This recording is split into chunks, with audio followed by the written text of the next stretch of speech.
твой позор, изношенные дороги в Мекку. Будешь мною брошен, суши падаль реку. Тело мое эго рядом, негр с кольтом. Да, я сволочь века, не заслужил Бога. Да, я сил, но сильно мои веки. В красном моем бланте бластер не был мразью. Нас красота на туда. Хочешь масло поселить?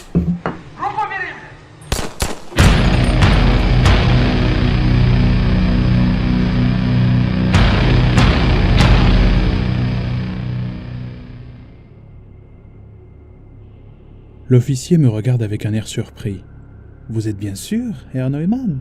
Thaddeus approuve en me souriant. « Eh bien soit !» Il reprend le téléphone sur son bureau et échange à nouveau quelques phrases. Il raccroche puis il me regarde fixement avant de reprendre la parole. « Bien, comme je vous l'ai dit, si vous voulez devenir notre messager, je dois être sûr de votre détermination et de votre endurance. Une formalité car vous m'avez l'air d'être un homme capable. Je ne doute pas que vous êtes celui qu'il nous faut. Tenez, pour vous prouver ma bonne foi, je vais même vous donner vos instructions dès maintenant. » Il se retourne vers Thaddeus. « Sturmann Neumann, je vous en prie, retournez vous reposer. » Avant de s'en aller, Thaddeus pose une main sur mon épaule et me murmure en riant « Bonne chance, camarade !» J'ai le pressentiment assez agréable que je ne le verrai plus jamais de ma vie. L'officier attend qu'il soit parti pour reprendre la parole. « J'imagine que vous connaissez un peu la ville maintenant. Je me trompe ?» Je fais non de la tête. « Bien, vous savez sans doute que nous avons laissé quelques affaires dans notre ancien quartier général, à la surface. » Il s'interrompt jusqu'à ce que je hoche la tête. « Vous trouverez là-bas tout ce qu'il vous faut, essence, véhicules, etc. Vous vous servirez. Je compte sur vous pour être raisonnable. Vous y trouverez également une lettre, c'est le message à remettre à vos supérieurs. Quand vous aurez ce dont vous avez besoin, vous retournerez d'où vous venez et vous transmettrez ma missive, ya ? C'est tout ? » Il réfléchit quelques instants et semble compter sur ses doigts. « Ma foi, oui ?» Le silence envahit la pièce quelques instants, mais l'officier le brise. « Bien, je ne vous retiens pas plus longtemps. » Il crie quelque chose en allemand et un soldat entre dans le bureau. « Eh bien, comme on dit chez vous, Udachi, bonne chance !» Le soldat s'approche de moi et m'attache une bande de tissu autour de la tête. Je ne vois plus rien. On me fait marcher pendant longtemps sur un sol irrégulier. Parfois il semble monter, parfois il a l'air de descendre. C'est difficile à croire, mais j'ai une chance de sortir de cet enfer. Je me jure qu'après ça, je quitterai l'armée. Je rentrerai à la maison et trouverai un métier honorable. J'écrirai un rapport détaillé et plus jamais je ne reparlerai de cette histoire. Le chemin est ponctué de haltes où j'entends des hommes discuter. Combien sont-ils ? De toute évidence bien plus nombreux que nous au moment où nous sommes arrivés. Au fur et à mesure que nous avançons, je sens le froid revenir peu à peu et je réalise qu'on m'a séparé de mon manteau de laine. J'entends une porte s'ouvrir puis se refermer, et je remarque que nous sommes dans un endroit où le son se propage différemment. Nous montons un immense escalier. Je comprends que nous sommes retournés dans le métro. Mes calculs s'avèrent justes, car quand on m'ôte mon bandeau, nous sommes dans la station de métro du complexe olympique, tout au bout du Grand Prospect, celui qui mène à la place des 5 ponts, là où se trouve l'ancien QGDSS. Une issue de la gare a été dégagée et je peux voir au travers des vitres de la porte. Dehors, le ciel est gris et les nuages sont bas. Il a dû neiger car le tapis blanc qui recouvre l'allée semble encore plus épais que la dernière fois que je l'ai vu. Au total, 3 soldats m'accompagnent. Je leur jette un regard et commence à me diriger vers la sortie. La peur est toujours présente, mais elle commence à s'estomper. Hold! Mon sang se glace. Je me retourne vers les soldats. L'un d'entre eux articule dans un russe approximatif « Pas de vêtements, tout nu !» Je suis stupéfait. C'est surréaliste. Pourquoi me demande-t-on une telle chose ? N'ai-je pas été assez humilié ? Un autre soldat braque son arme automatique sur moi. « Schnell !» Je m'exécute, ce serait trop bête de mourir maintenant. Je me retrouve nu comme un ver. Les soldats s'en fichent éperdument. Un des hommes ramasse mes affaires. Celui qui m'a donné l'ordre de me déshabiller me désigne la porte de la station. « Maintenant, tu vas !» Je hoche la tête et me précipite vers la sortie. Ils ne m'arrêtent pas et ne me disent rien. Une fois dehors, je suis pris d'une sorte d'euphorie. Je ne vais pas mourir. Je vais revoir ma famille, ma maison. Tout ça est à portée de main. Je m'élance sur le prospect. Le chemin n'est pas compliqué, j'ai juste à aller tout droit. La neige m'arrive presque jusqu'aux genoux, mais je m'en fiche. La sensation des flocons qui se tassent sous mes pieds nus n'est pas désagréable. J'essaie d'avancer aussi vite que possible. Un regard vers le ciel m'apprend que j'ai sans doute quelques heures avant la tombée de la nuit. Je peux m'en sortir. J'avance, mais mon enthousiasme commence à baisser. C'est le froid.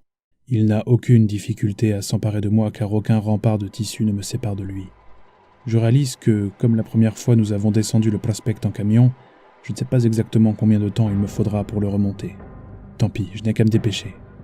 Je grelotte et progresse, les bras croisés sur le corps et les doigts calés sous les aisselles pour les garder au chaud, enfin au chaud. Plutôt pour ne pas trop les exposer au froid glacial. Je continue d'avancer. Je reconnais l'endroit où nous avons découvert le corps de Ladislav. Il est toujours là, et le gel l'a atrocement défiguré. En voyant les symboles de part et d'autre du cadavre, je repense aux hommes qui se terrent sous cette ville, ceux-là même qui sont à l'origine de l'horrible légende de cette cité, et que pourtant, personne ne connaît. Ce sont des cinglés, des fanatiques. Quelque part, je me fais une joie de porter la nouvelle dont m'a chargé l'officier. Ces pourceaux finiront comme les partisans qu'ils ont gazés. Les morts seront vengés. Ladislav, Alyosha, Boris, Nikita, Kostya. Sergueï aussi, d'une certaine façon. Je regrette de l'avoir tué. J'irai moi-même informer sa famille et ferai en sorte de les dédommager du mieux que je peux. Et Tadeusz. J'espère qu'on mettra la main sur lui vivant et que je serai aux premières loges le jour de son exécution. Mais pour cela, il faut que je porte le message. J'avance toujours, mais le froid me ralentit. Chaque muscle de mon corps tremble comme une feuille, et peu à peu, ma détermination, mes pensées même, semblent geler. Dans ma tête, je m'efforce de garder l'image de ma femme et de mes enfants. Le bon feu du foyer est loin, mais il parvient à me réchauffer et à me faire avancer. Je trébuche soudainement sur quelque chose. La neige a dû le recouvrir, alors je ne l'ai pas vu. Je dégage rapidement les flocons qu'il y a dessus. Un sentiment d'effroi m'envahit. Je viens de heurter un corps. Ce n'est pas le premier que je vois ici, mais il a la particularité d'être comme moi. C'est un homme complètement nu, le bras tendu vers le nord, vers le bout du prospect, vers ma destination. Je ne suis pas le premier messager qu'on a enrôlé de force.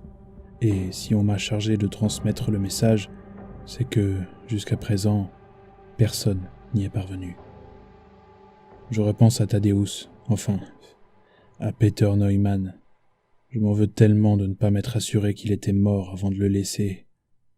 La haine que j'ai pour lui me réchauffe, et je parviens à poursuivre ma progression. J'avance. À chaque pas que je fais, le froid s'empare un peu plus de moi. J'ai croisé quelques corps de messagers, et la sinistre pensée que je vais finir comme eux s'est immiscée dans mon esprit. Je n'ai aucune idée du chemin qu'il me reste à parcourir, mais je ne distingue toujours pas la place au loin. De plus en plus, la fatigue me fait perdre l'équilibre. Chaque chute dans la neige me pétrifie un peu plus, et se relever devient quasiment impossible. Je ne sens plus mes pieds, et la couleur étrange qu'ils ont pris me fait craindre le pire. Une de mes jambes refuse de me porter, et je m'étale à nouveau dans la neige.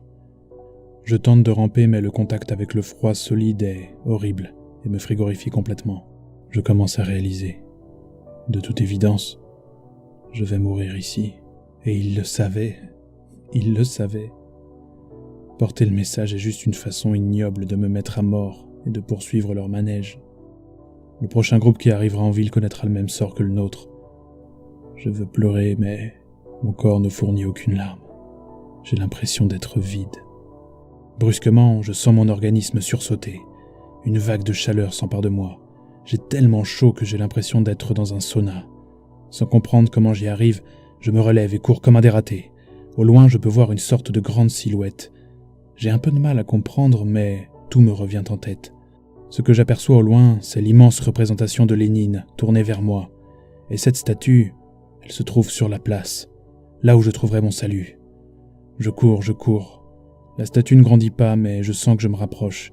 J'ai l'impression que mes pieds se sont changés en bois. Tant pis, je vais aussi vite que je peux, jusqu'à perdre mon souffle. Je ralentis pour reprendre haleine. En baissant les yeux, je m'aperçois que certains de mes orteils ne sont plus là. Le froid les a cassés. Tant pis, je m'élance à nouveau. Je vois la statue qui se rapproche. Il me semble même reconnaître certains endroits que nous avons dû voir en descendant le prospect. Je tombe à nouveau, et, en me relevant, je remarque que certains de mes doigts se sont brisés, cassés, comme des brindilles trop sèches. Le froid est en train de gagner. La vague de chaleur qui m'a saisi commence à s'estomper, et une torpeur terrifiante la remplace. Il me reste plusieurs centaines de mètres à parcourir, mais j'ai l'impression que chaque pas me coûte la même énergie que celle qu'il faut pour franchir 1 kilomètre. Je tombe une fois de plus. Je me traîne sur le sol.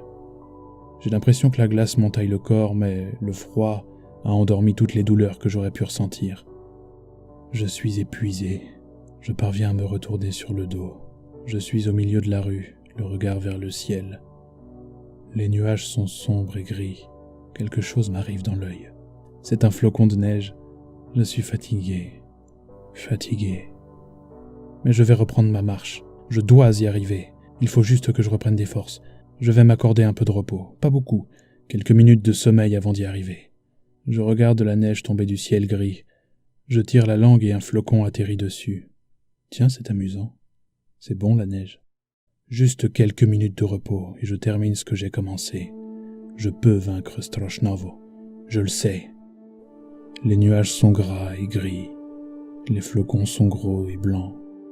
Je pense à tout et à rien. Je ferme les yeux. Rien que pour quelques minutes.